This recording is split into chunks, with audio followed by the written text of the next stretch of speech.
Bonjour à tous, bonjour à toutes, je suis Fiona Radkoff, IAIPR d'anglais.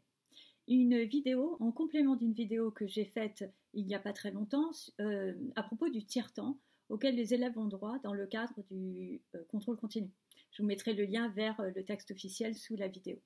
Et donc j'ai décidé de faire une courte vidéo mais en 4 temps pour vous accompagner par rapport à cette problématique. Et donc le premier point, ce sera sur comment vous pouvez aménager vos sujets de manière à ce que l'élève n'ait pas tout le temps à tiers-temps, parce qu'il n'est pas toujours souhaitable qu'il ait tout le temps le tiers-temps, parce que sinon il va louper des heures de cours.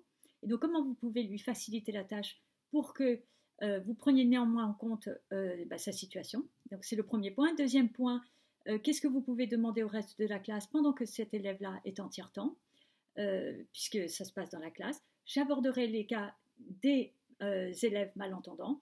Et puis enfin, je donnerai quelques incontournables par rapport à la différenciation sur ce plan-là.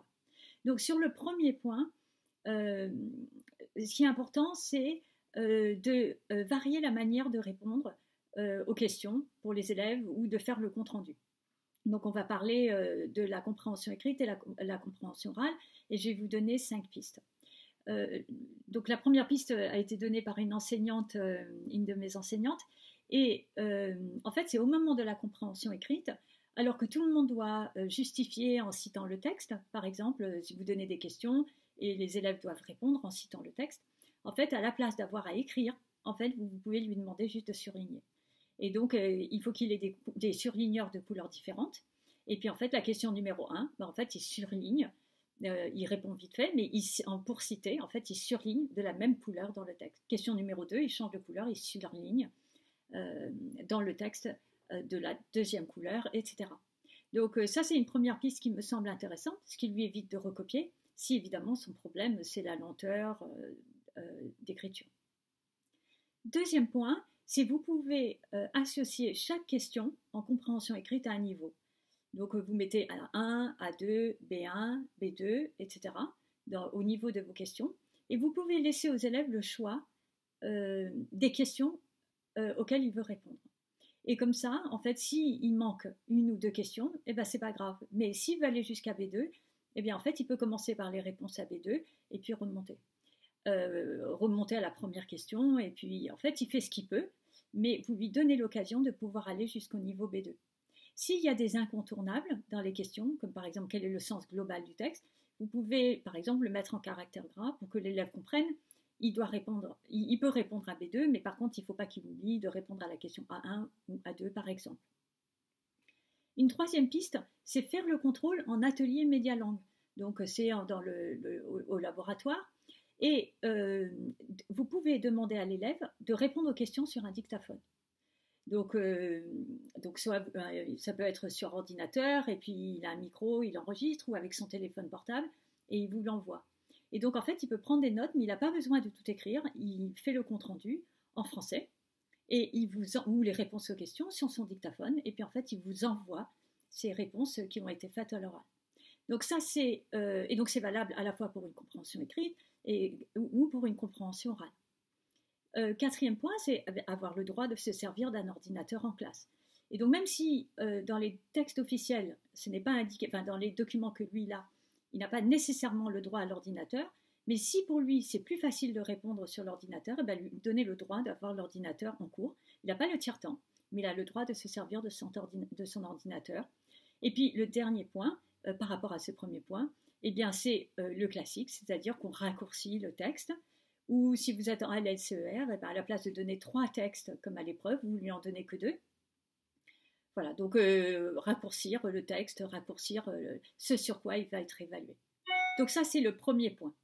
Le deuxième point, c'est, donc vous voulez donner le tiers-temps, mais par exemple pour la compréhension orale, et donc toute la classe passe sur une demi-heure, mais cet élève-là, il a droit à 40 minutes, et donc qu'est-ce que les autres élèves vont faire pendant que cet élève, cet ou ces élèves-là continuent leur travail. Donc l'objectif, c'est pas de leur dire, bon, vous taisez le temps que les autres finissent. Donc vous pouvez très bien demander aux élèves de commencer à lire le texte suivant, de faire leur homework, de préparer, ils peuvent réviser le contrôle pour une autre discipline, d'apprendre le vocabulaire. Pourquoi pas write a letter to your best friend, quelque chose comme ça. Et donc, c'est pas être en silence et attendre que le camarade ait fini, le ou les camarades aient fini les 10 minutes supplémentaires, mais leur donner une activité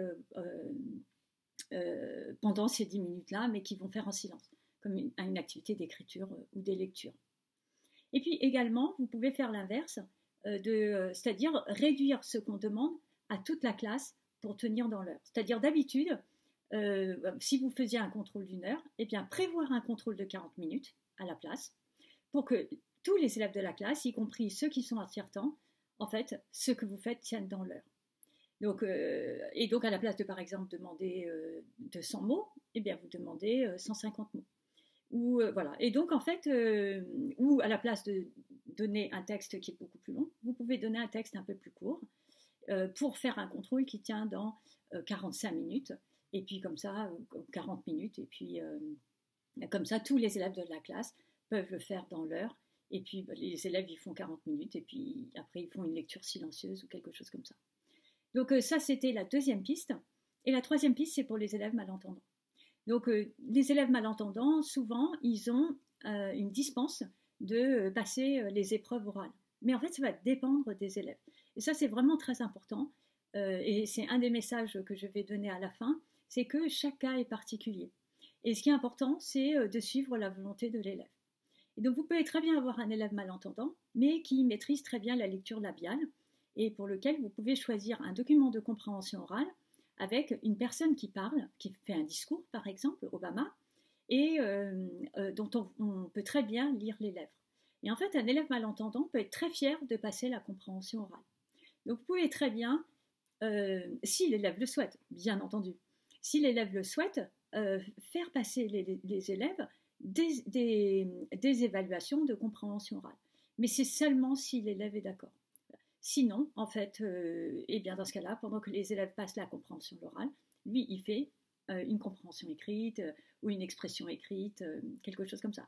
Mais sachez qu'il y a des élèves malentendants qui sont vraiment fiers d'apprendre des langues étrangères et qui ont envie d'être évalués comme les autres et qui sont même fiers d'en apprendre plusieurs. Et donc, il faut savoir s'adapter en fonction des élèves, mais il y a des élèves également pour qui ce n'est pas possible et qui ne le veulent pas. Et dans ce cas-là, ce n'est pas un souci non plus. Et donc, sachez que ce qui est important, c'est que comme à chaque fois qu'il y a un aménagement des épreuves, il y a toujours une phase d'ajustement pendant laquelle vous allez tâtonner et vous allez discuter avec l'élève. Et l'essentiel, ça va être de le rassurer et de lui dire que vous allez trouver ensemble ce qui lui convient pour qu'il soit évalué de la manière la plus juste possible. L'essentiel, c'est que la note que vous mettiez à l'élève, elle correspond réellement à son niveau. Donc il ne faut pas hésiter à ajuster, à revenir sur ce que vous avez décidé si vous avez pris une décision et que vous vous rendez compte que ça ne marche pas. Donc c'est vraiment là l'occasion de dire, bon écoute, ça n'a pas marché, on recommence, on va trouver autre chose. Et n'hésitez pas à demander à l'élève ce qui pour lui lui semble le mieux.